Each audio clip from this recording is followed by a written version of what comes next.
forming the Bonneville Flood that went down the Snake River and into the Columbia River.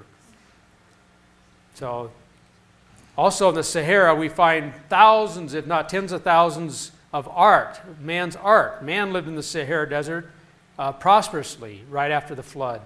So a different climate, which we'd expect with this unique Ice Age model. In fact, James Wellard, in the book The Great Sahara, says the Sahara is a veritable art gallery of prehistoric paintings. The evidence is enough to show that the Sahara was one of the well-populated areas of the prehistoric world.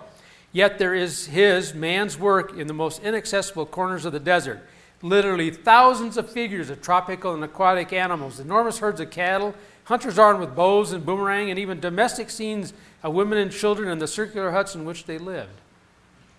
Well-watered deserts, very difficult to explain by the present climate, but yet you'd expect that in the unique Ice Age climate.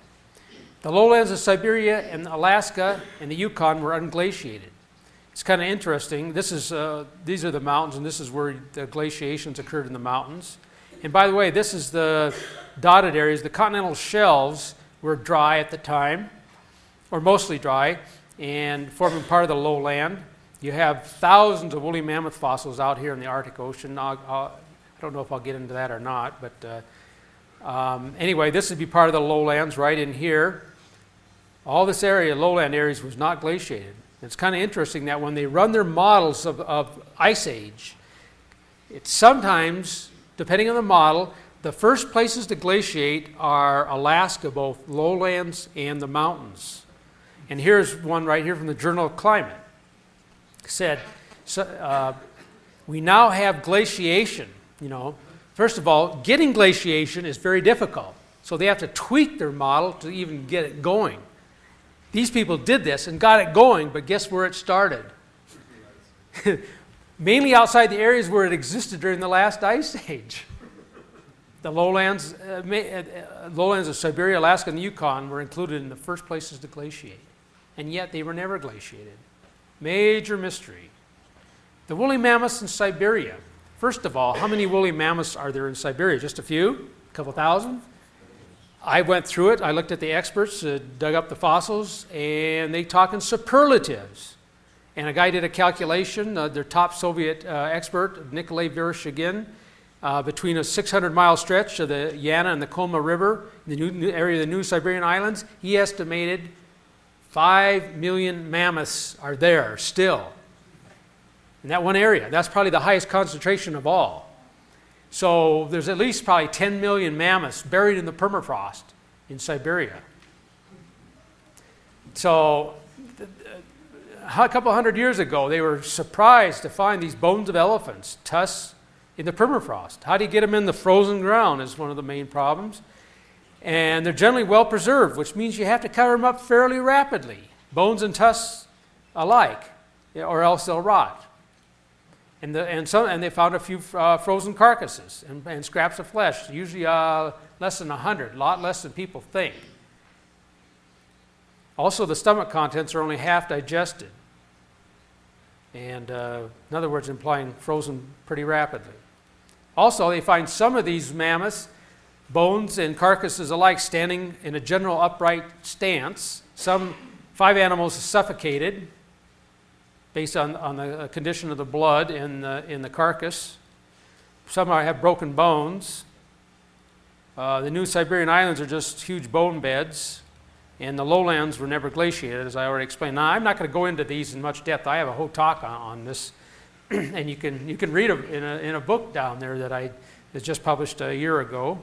I'm just going to mention a few things. Here's the famous Beresavaca mammoth, and that's the general pose that it was found. It was actually slid down from up high, but in a slump, and so it generally kept its pose that it died in a general standing position. It had a broken right foreleg, broken ribs, and broken pelvis, and because of the blood, it suffocated.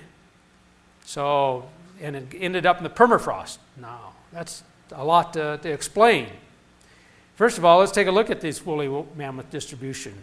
From Eastern Asia across Alaska and northern United States into Europe and Asia. Not where it was glaciated. It's interesting, it's not generally where it was glaciated. Around the edges of it, yes, but not in the interior where it was glaciated.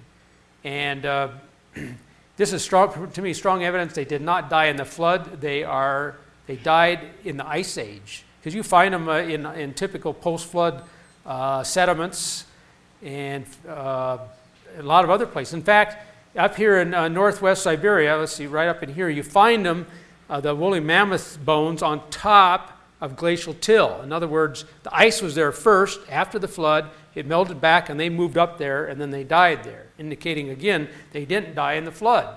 They, in Siberia especially, they are post-flood, part of the Ice Age. They died in the Ice Age, at the end of the Ice Age.